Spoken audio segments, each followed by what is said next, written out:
সবাই করতে পারবে এবং এটা শরীরের জন্য খুবই উপকারী।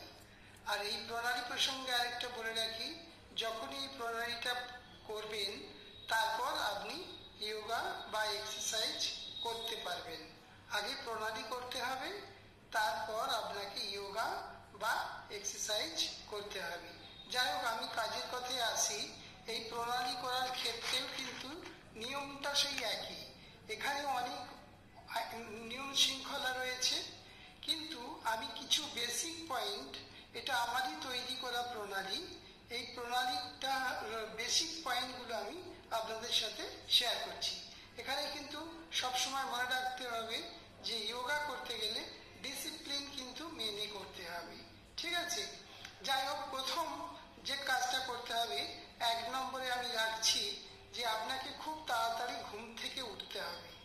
মানে তাড়াতাড়ি মানে 3টে থেকে 5টা, ভোর 3টে থেকে সকাল 5টার মধ্যে উঠতে পারলেই ভালো হয়, বা যত তাড়াতাড়ি সম্ভব।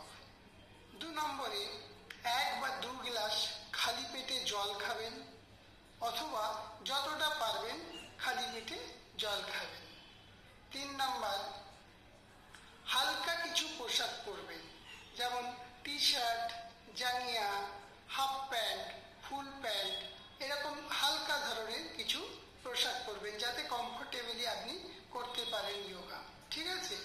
এরপরে 4 নম্বরে রাখছি যে আপনি যে দরজা এবং জানলা এগুলো কিন্তু খুলে দিতে হবে, কেন সবসময় যখনই যোগা করবেন তখন কিন্তু আপনার ফ্রেশ এয়ারটা খুব দরকার, সেই জন্য জানলা কপাটটা খুলে দিতে হবে। 5 নম্বর, আপনাকে কিন্তু নিয়মিত এক্সারসাইজ বা যোগা এই প্রণালী করতে হবে, ঠিক আছে? একদিন করলেন, 2 দিন করলেন না, এমন নয়। প্রত্যেক দিন আপনাকে নিয়ম মাফিক করতে হবে, এবং সেই টাইমটা যদি একটা শিডিউল টাইম তৈরি হয়, মানে সেটা সকালে হোক, বিকেলে হোক, বা যখন যেটা আপনার সুটেবল সময় হবে, কিন্তু সকালে হলেই সবচেয়ে ভালো, এবং একটা টাইম থেকে যদি আপনি করেন সেটা আরো ভালো হয়, ঠিক আছে? 5 নম্বর হলো। তাহলে 6 নম্বরে, এই যোগা যখন করবেন সবসময় কিন্তু মনোযোগ সহকারে, মানে যখন আপনি যোগা বা প্রণালী করবেন তখন কিন্তু আপনার ধ্যান ধারণা সবকিছু আপনার এই যোগার মধ্যেই থাকবে। 7 নম্বর, আপনি যখনই যোগা বা প্রণালী করতে শুরু করবেন, প্রথমে আপনার যে ঠাকুর বা যে দেবতা যাকে আপনি ভালোবাসেন, ঠিক আছে, সেই ঠাকুরকে একটু স্মরণ করে নেবেন, তারপর আপনি শুরু করবেন, ঠিক আছে? আমি কাজের কথায় আসি, অনেক খারাপ বকবক হলো। এবারে প্রথমে আমি দেখাচ্ছি একটা প্রণালী, এটা হচ্ছে মেনলি ফুল বডির জন্যই প্রণালীটা হলো যে প্রথমে আমি, আমার দিকে লক্ষ্য রাখুন আপনারা, আমি মাটির উপরে পুরো চিত হয়ে শুয়ে পড়লাম। দেখুন আমি কিভাবে শুচ্ছি, দেখুন। হ্যাঁ, আমি মাটির উপরে চিত হয়ে শুয়ে পড়েছি, দেখুন পুরো বডিটা একদম স্ট্রেট আছে।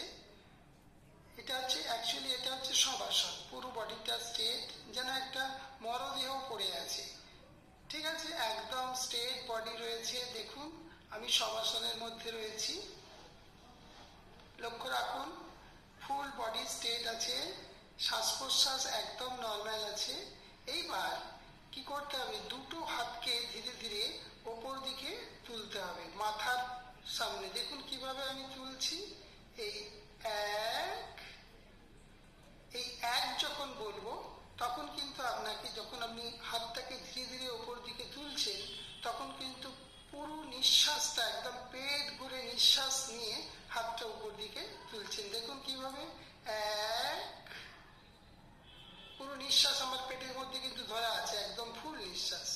এবার দুই বলবো যখন আগের অবস্থায় চলে আসবে, দেখুন কিভাবে করছি, 2, দেখুন হাতটা চলে এলো। ঠিক সিমিলারলি এইভাবে আপনাকে করতে হবে। দেখুন তাহলে ফাইনালি কি হলো, 1, পুরো নিঃশ্বাস কিন্তু আমি পেট ভরে নিয়েছি, 2, পুরো নিঃশ্বাসটা আমি ছেড়ে দিলাম, ঠিক আছে? এইভাবে আমি এখানে 1 বার বা 2 বার দেখালাম আপনাদেরকে কিন্তু এটা মানে প্রত্যেকটা স্টেপই কিন্তু 3 থেকে 5 বার করতে হবে, ঠিক আছে? তাহলে এই হাতেরটা হয়ে গেল। এইবার একটা পা, যে কোনো একটা পাকে আমি তুলবো ওপর দিকে। দেখুন কিভাবে, এক, এই যখন এক বললাম তখন আমি নিঃশ্বাসটা পুরো নিয়ে নিয়েছি, একদম 90 ডিগ্রি অ্যাঙ্গেলে পাটা উঠেছে, লক্ষ্য রাখুন। একে আমি রয়েছে দেখুন। দুই, দুই যখন বললাম তখন নিঃশ্বাসটা ছেড়ে দিলাম, পাটা নামিয়ে দিলাম। তাহলে ফাইনালি কি হলো, এক, দুই, এক, দুই। এবার এখানে আরেকটা প্রসঙ্গে বলে রাখি, যখনই যোগা বা এক্সারসাইজ বা প্রণালী করবেন তখনই কিন্তু আপনাকে পুরো কনসেন্ট্রেশনটা এখানে রাখতে হবে, রেখে আর নিয়মিত করতে হবে কিন্তু, ঠিক আছে? তাহলে দেখুন, আর একটা বলি, অল্টারনেটিভ সবসময় রাখবেন, মানে ডান পাটা আমি করেছি, এবার বাঁ পাটা আবার তুলছি সিমিলারলি। দেখুন কিভাবে পা কিন্তু কোনো ভাঙবে না, একদম স্ট্রেট হয়ে পা উঠছে। আপনারা লক্ষ্য রাখুন, এক, পুরো নিঃশ্বাস নিয়ে কিন্তু আমি এক করেছি, ঠিক আছে? এক, দেখুন আমি কিভাবে পাটাকে রেখেছি। দুই, এই পাটা নামিয়ে দিলাম, পুরো নিঃশ্বাসটা ছেড়ে দিলাম। এক, দুই। তাহলে এইভাবে কিন্তু 3 থেকে 5 বার করবেন, ঠিক আছে? আবার দেখুন দুটো পা মাটির মধ্যেই রয়েছে, আমি একদম সোজা হয়ে আছি, সোজা হয়ে মাটির উপরে শুয়ে আছি। এবারে যে কোনো একটা পাকে সার্কেল করে ঘোরাতে হবে। দেখুন কিভাবে, এক, আবার অল্টারনেটিভ, দুই, এক, দুই। এইভাবে ডান পাটা হয়ে গেল, এটাও 3 থেকে 5 বার। আবার বাঁ পাটা করবেন 3 থেকে 5 বার, ঠিক আছে? এই হয়ে গেল। এবার দুটো পাকে একসাথে আমি সার্কেল করে ঘোরাচ্ছি। দেখুন কিভাবে, এক, দুই। যখনই একদিকে হয়ে যাবে আবার উল্টো দিকটা করতে হবে। সবসময় অল্টারনেটিভ খুব নেসেসারি, ঠিক আছে? দেখুন কিভাবে করছি, এক, দুই, এক, দুই। হয়ে গেল। দেখুন আমি কিন্তু সেই শবাসনের মধ্যে রয়েছি, একদম পুরো শবাসনে ফ্ল্যাট রয়েছি। এই আসুন, এইটা হচ্ছে একটা প্রণালীর 3টে পার্ট। এটা ফার্স্ট পার্ট। এই পার্টটাকে আপনার করলে পুরো বডির জন্য এটা হলো, এটা হচ্ছে প্রিপেয়ার করা আছে। আমি যোগা বা এক্সারসাইজ করার আগে আপনি বডিটাকে তৈরি করে নিতে হবে, তারপর আপনি যোগা বা এক্সারসাইজ করতে হবে। যখনই আপনি একটু প্রণালীটা, একটা প্রণালী নাম্বার 1, 2, 3 করবেন, তখন পুরো আপনার বডিটা গরম হয়ে যাবে। আর বডি গরম হয়ে গেলে তখন একটা ফ্লেক্সিবিলিটি ভাব চলে আসবে, আপনি যোগা শুরু করতে পারবেন। মানে যোগা করার আগে এই প্রণালী আমি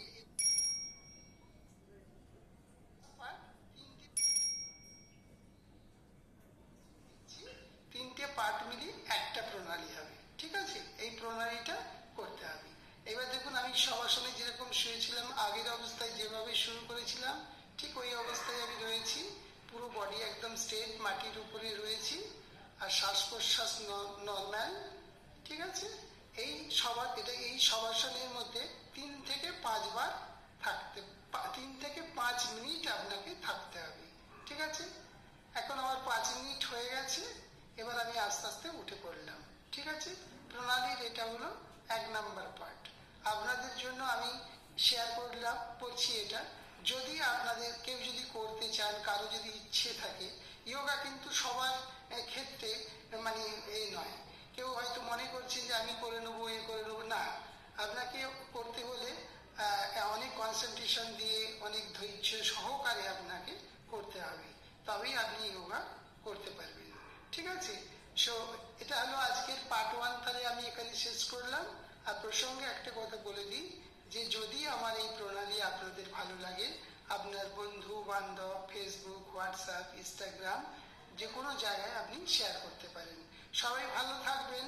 আবার নমস্কার নেবেন। আদিত্য পাত্র, কলকাতা।